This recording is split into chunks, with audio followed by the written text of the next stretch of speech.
2. Mengarusutamakan inklusi disabilitas. Apa yang terjadi kemudian? TAF sepakat untuk mengikutsertakan 2 DPO, Sabda dan Sigap dalam pengarusutamaan kegiatan penguatan CSO nasional.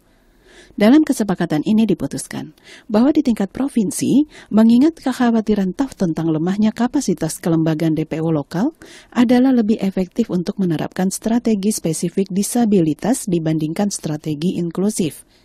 Lembaga non-pemerintah internasional Handicap Internasional atau HI yang memiliki pengalaman khusus dalam kegiatan penguatan kapasitas DPO-DPO kecil di Indonesia dikontrak untuk melakukan kegiatan ini. TAF sepakat untuk bekerja sama dengan HI di tingkat provinsi sebagai bagian dari fasilitasi jejaring dari pertukaran antara DPO dan CSO secara lokal, dan juga menyepakati agar HI juga dapat memberikan bantuan teknis kepada TAF untuk memperkuat kesadaran dan kapasitas TAF sendiri.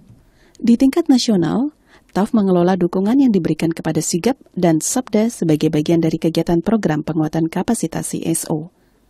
Strategi yang digunakan, dan kegiatan yang dilaksanakan. Tim Disabilitas IPJ mengadakan advokasi, khususnya oleh Koordinator Inklusi Disabilitas. Cucu Saidah, seorang aktivis disabilitas terkemuka dan yang memiliki pengetahuan yang luas tentang DPO di Indonesia. Diberikan tambahan alokasi anggaran untuk mendukung inklusi penyandang disabilitas, baik di tingkat nasional dan provinsi. Kapasitas teknik didapatkan dari tim IPJ dan melalui HI. Diadakan pemilihan DPO yang kuat. Sabda dan Sigap sama-sama memiliki pengalaman dan keahlian dalam hal keadilan dan memiliki pemimpin yang kuat dan kompeten. Perkenalan TAF kepada Sabda dan Sigap melalui Koordinator Disabilitas IPJ. Staf TAF bertemu dengan DPO Sabda dan Sigap untuk pertama kalinya.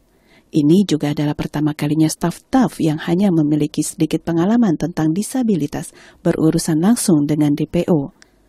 Rangkaian pertemuan dan proses penyelesaian asesmen kelembagaan ini membantu staf TAF untuk menyadari bahwa DPO juga memiliki keprihatinan, isu-isu dan cita-cita yang sama dengan CSO lain.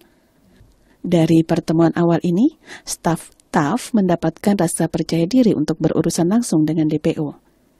Ada penambahan kepercayaan diri dan kemampuan untuk mengatasi apa yang tidak diketahui dan bukan menjadi ahli. Staf TAF. Forum nasional pertama yang diadakan pada 26-27 November 2013 mengumpulkan jajaran kepemimpinan dari semua CSO tingkat nasional termasuk Sabda dan Sigap untuk pertama kalinya. Peserta forum berbagi ide dan membahas isu-isu bersama yang mencakup soal disabilitas. Perihal-perihal lain yang terkait dengan reformasi hukum, bantuan hukum, dan bidang-bidang yang sama-sama perlu diteliti juga dibahas dalam forum tersebut. Dalam forum ini, staf TAF menyadari besarnya tingkat kepedulian CSO mainstream terhadap isu disabilitas.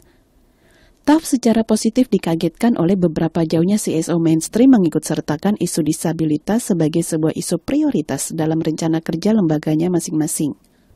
Dalam forum-forum nasional berikutnya yang diikuti oleh jajaran pemimpin tingkat 2, juga mulai terbina kepentingan bersama dan kolaborasi aksi antara staf berbagai lembaga. Program CSO memberikan ruang untuk berkumpul membahas isu-isu seperti disabilitas.